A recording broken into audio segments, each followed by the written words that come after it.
The first morning in my new home was supposed to be peaceful. The smell of fresh coffee filled the kitchen, birds were singing outside, and sunlight streamed through the big bay windows that faced the lake. It was the picture-perfect start to my dream life. I carried my mug outside and stepped onto the wooden deck that stretched right down to the lake.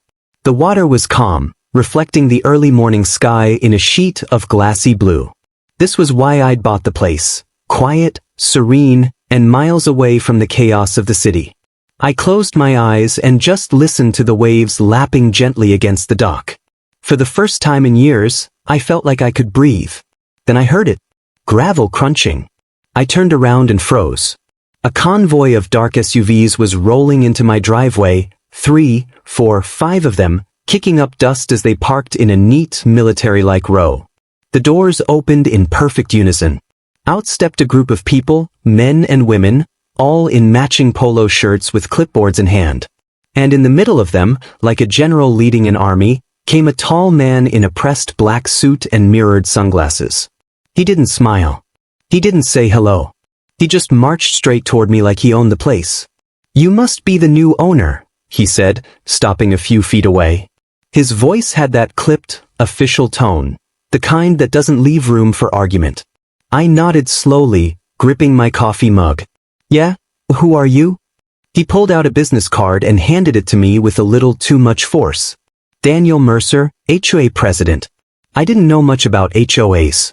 Sure, I'd heard the horror stories, people getting fined for leaving their trash cans out too long, or for having the wrong color mailbox, but I figured it was just suburban drama that didn't affect me. "All right," I said cautiously. "What can I do for you?" He gestured toward the lake like he was presenting me with a prize.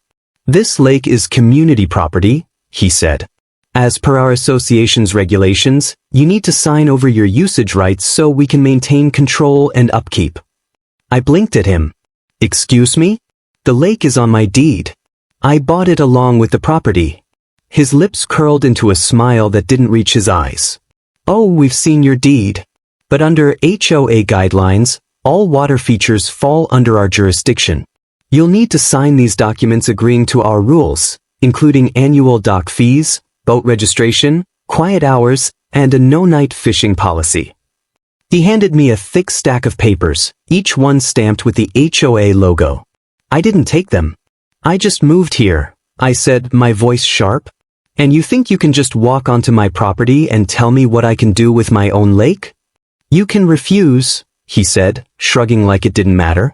"But then you'll start accumulating fines. And trust me, those fines add up fast. It's cheaper to just comply." My blood pressure spiked.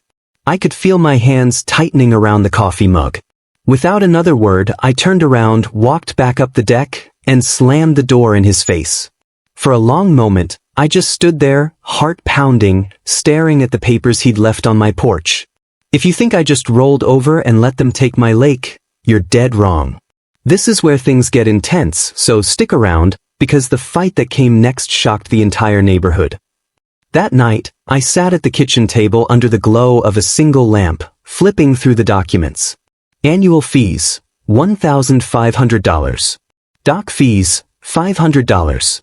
Fishing hours, 6 a.m. to 6 p.m. And unbelievably, a clause saying they could suspend my lake access entirely if they felt I was disrupting the community. I laughed out loud. Then I tore the papers straight down the middle and tossed them in the trash.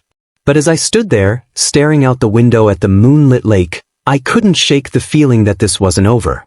People like Daniel Mercer didn't take no for an answer. And sure enough, I was right. The next morning, I woke up to something much, much worse. I woke the next morning feeling oddly proud of myself for standing up to the HOA. But the pride didn't last long. When I stepped outside with my coffee, my jaw nearly hit the deck. There were brand new metal signs hammered into the ground all around my lakefront, big, ugly red and white ones that screamed, "No trespassing, HOA property. Violators will be fined." My heart sank. They had done this overnight. I marched down the path toward the dock, fury bubbling up with every step. There were at least 6 signs around the perimeter of my property, one of them zip-tied right to my dock post. And it wasn't just the signs. A brand new padlock was hanging from the gate that led to the community dock area, the dock my neighbors used for their boats. I spotted an elderly neighbor walking her dog across the street and waved. "Hey, did you see who put these up?" She hesitated, then shook her head quickly and walked faster, eyes down. That's when it hit me. The HOA had already started turning the neighbors against me. I stormed back to the house and found the HOA's number on the paperwork I'd thrown away. It rang once before someone answered in that same clipped, smug tone. "Lakeview Estates HO, this is Daniel Mercer." "It's me," I snapped. "Get those signs off my property, now." There was a pause, then a chuckle. "Oh, those? Consider them a courtesy notice. If you want them gone, you'll need to comply with the regulations. Your first fine has already been issued, $250 for non-compliance." "Non-compliance with what?" I shouted. "With the requirement to sign over lake usage rights. Every day you delay, the fine increases. You can't fine me for not signing a contract." "We can," he said calmly. "And we will. We're also locking the docks until this is resolved. No boats will be launched until further notice." The line went dead. I stood there gripping the phone so hard my knuckles turned white. This wasn't just harassment, this was a full-on attack. That night, I sat at my kitchen table with my laptop, scouring every legal document I had. The deed was crystal clear. The lake and the land under it were mine. I even called my real estate lawyer, who confirmed what I suspected. "They don't have a leg to stand on," he said. "Then how can they do this?" I asked. "Because they know it'll take months to get a court order to stop them. By then, they'll have bled you dry with fines. That's how HOAs operate. They make you give up before you win." I felt a wave of helpless rage wash over me. The whole reason I moved here was for peace and quiet, not to spend my nights wading through legal nonsense. This was the moment I realized this wasn't just a disagreement. This was war. And if they wanted a fight, they were going to get one. Over the next few days, things got worse. The HOA sent me daily notices, printed, laminated, and hand-delivered. They accused me of blocking community access, violating easement rights, and creating a hostile environment. Neighbors stopped waving when I passed. One man shouted from his porch, "Just sign the papers, you're ruining it for everyone." I felt my stomach twist. They had turned me into the villain of the neighborhood, all for wanting to enjoy the lake I legally owned.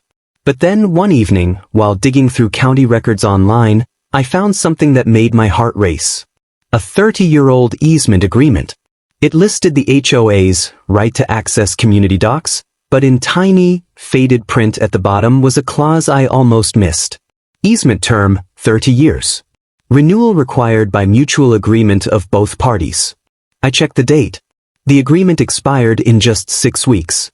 I sat back in my chair, a slow smile creeping across my face.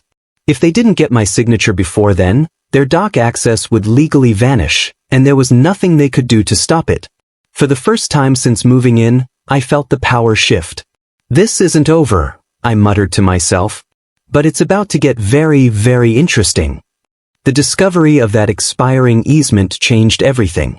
For days I couldn't think about anything else.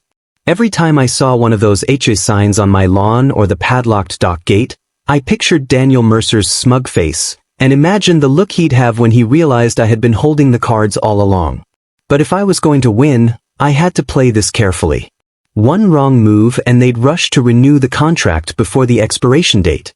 I spent the next week gathering every scrap of paperwork I could find, old deeds, survey maps, copies of the easement.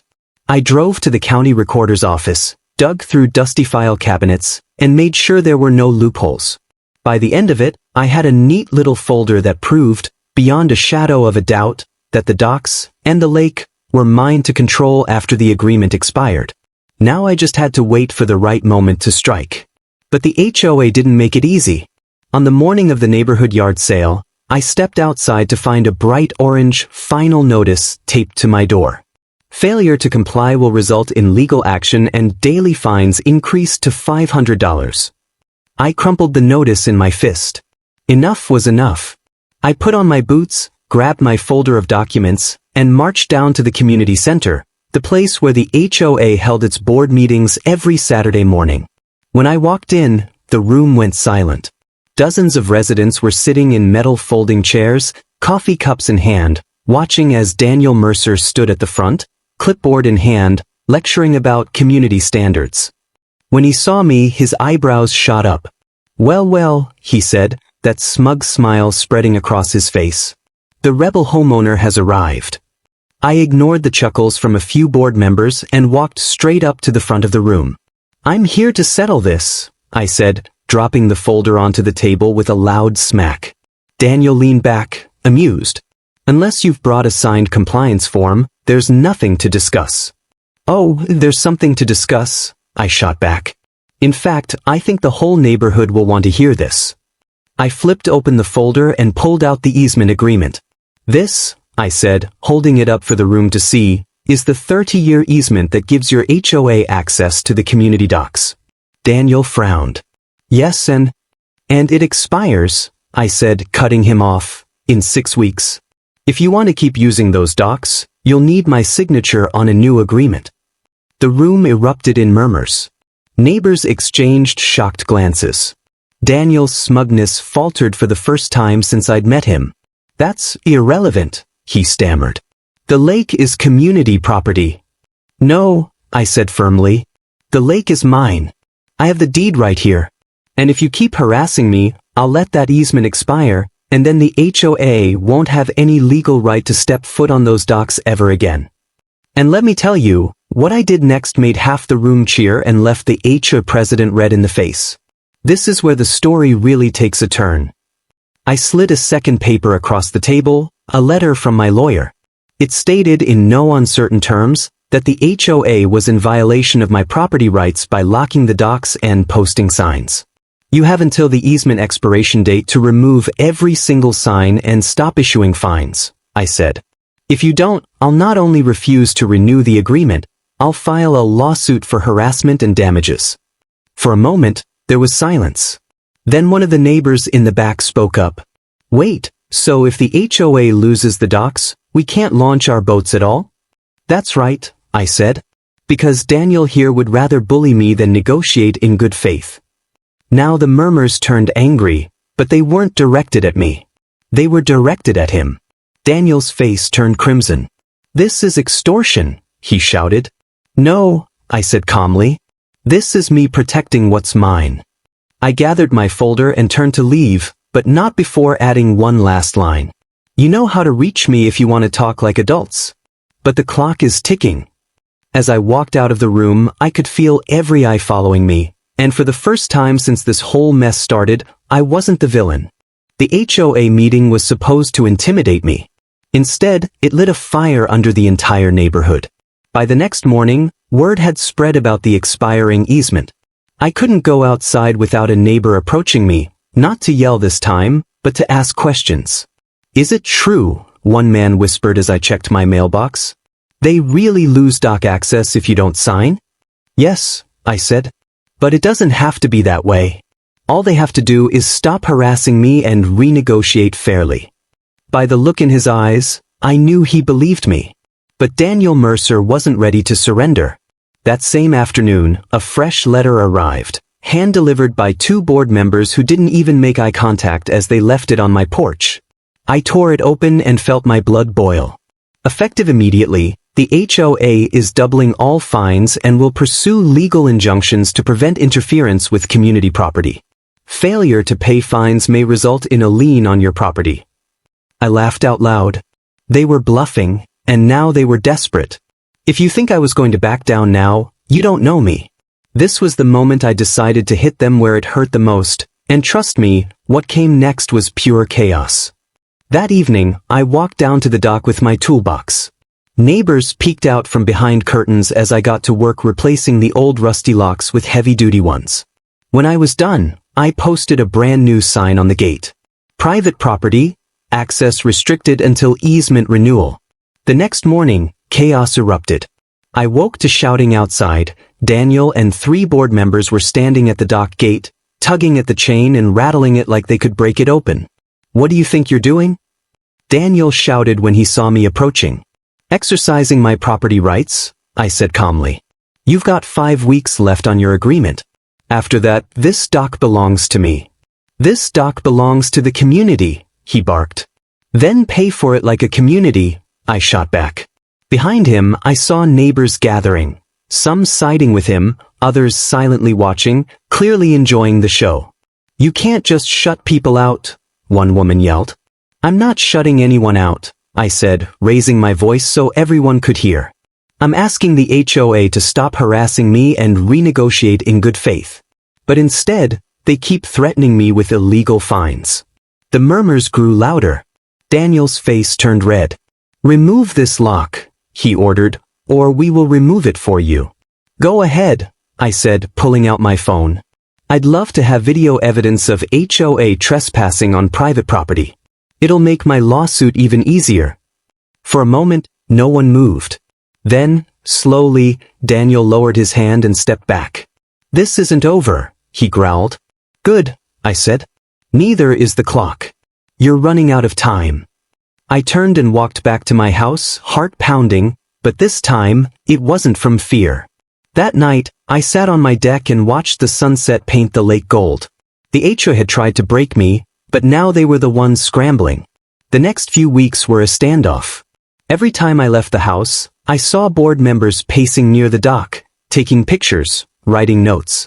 They even brought in a lawyer one day, but I had my own lawyer send them a formal cease and desist letter, which shut them up for a while. Then came the final week before the easement expired. I could feel the tension in the air, like a storm building on the horizon. Neighbors were whispering in groups, glancing at me when they thought I wasn't looking. One night, an anonymous note appeared under my door. Don't give in. They've bullied us for years. You're the first one to fight back. I smiled and tucked the note into my folder of documents. I wasn't just fighting for myself anymore. I was fighting for everyone who'd ever been pushed around by this HOA. And when the expiration day came, I was ready. The locks were in place. The signs were up. And the whole neighborhood was watching to see what I'd do next. The expiration date circled on my calendar felt like a finish line I'd been running toward for weeks.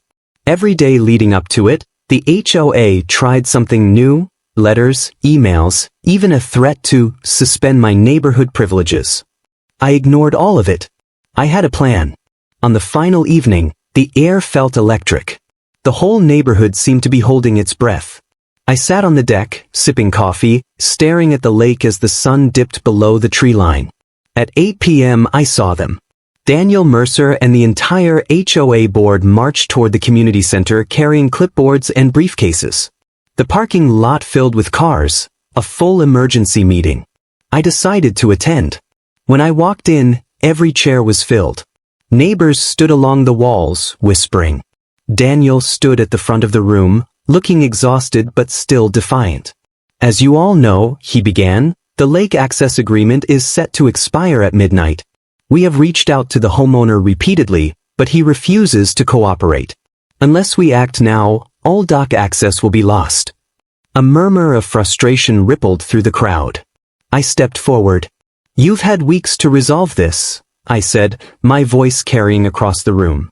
Instead of negotiating, you threatened me, fined me, and tried to intimidate me. This is the result. Daniel glared at me. You're holding the entire community hostage. No, I said firmly. You did that the moment you locked the docks and put up those signs. I'm just taking back what's legally mine. I reached into my folder and pulled out a fresh letter from my lawyer. This, I said, holding it up, is the final notice. You have until midnight to agree to my terms, remove all fines, pay damages for harassment, and renegotiate the dock agreement fairly. Otherwise, the HOA loses access permanently. The room erupted in shouting, some people yelling at Daniel, others at me. Then an older man stood up from the back, his voice calm but strong. Enough, he said. I've lived here 30 years, and I've watched this board push people around. Maybe it's time someone stood up to you. Several neighbors nodded. Suddenly, I wasn't alone anymore. This was the turning point. If you think the HOA backed down quietly, you're wrong. What happened next had the whole neighborhood outside at midnight. By the time the meeting ended, the board had refused my terms.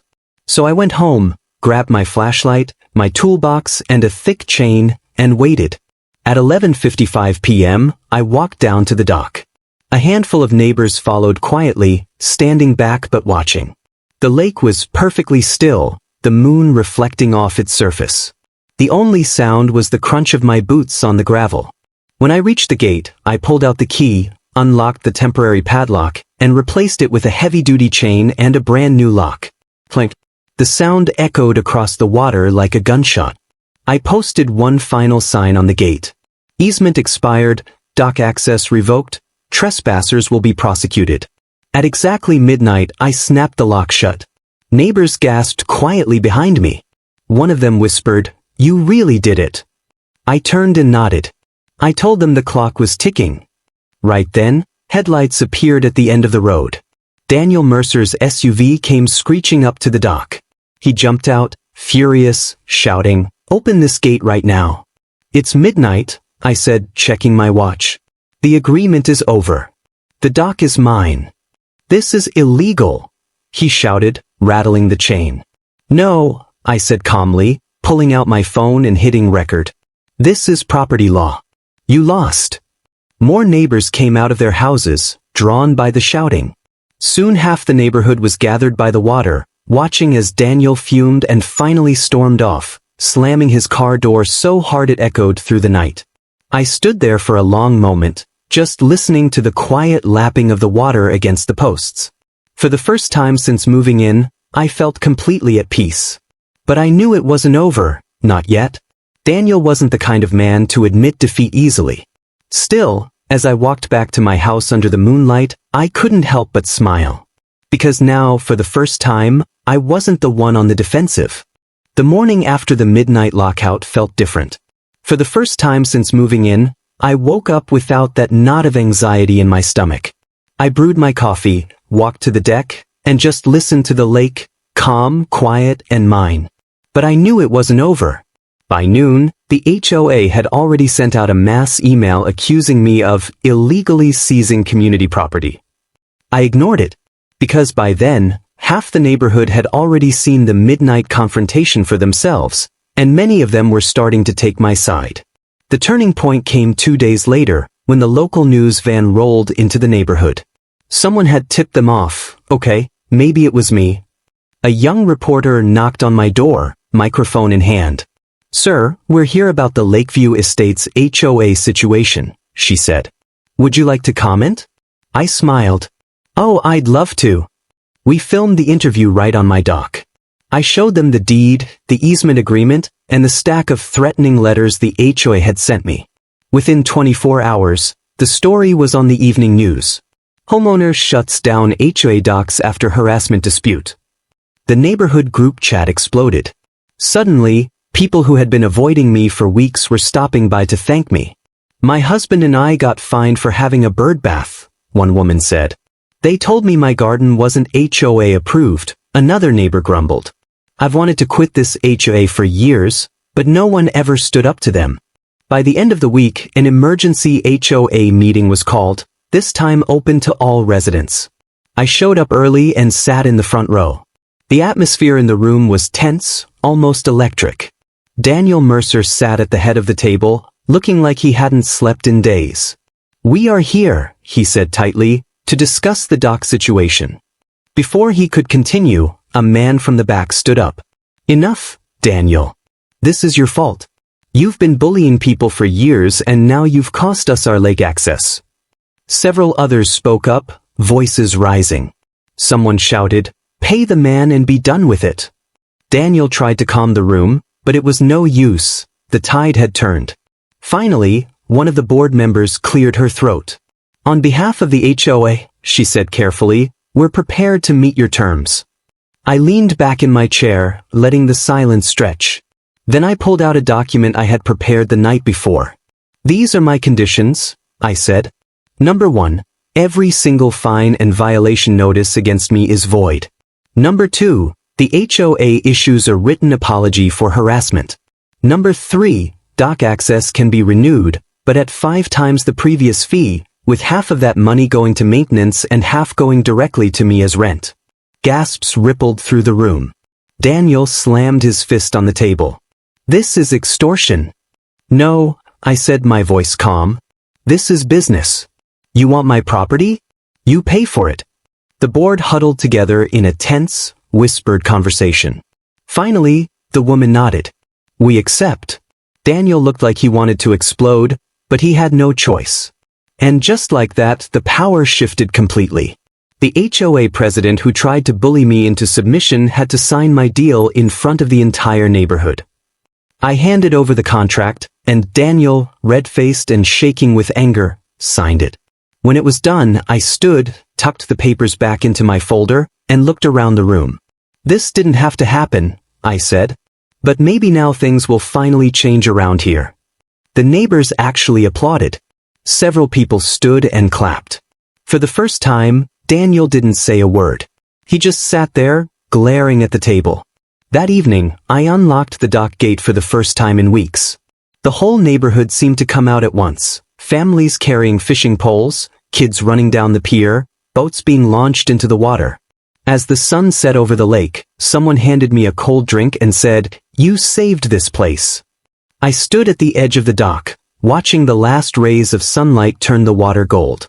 The fight had been long, stressful, and exhausting, but I had won. Not just the battle for the dock. Not just the fight against the HOA. I had won back my peace. My freedom. My lake.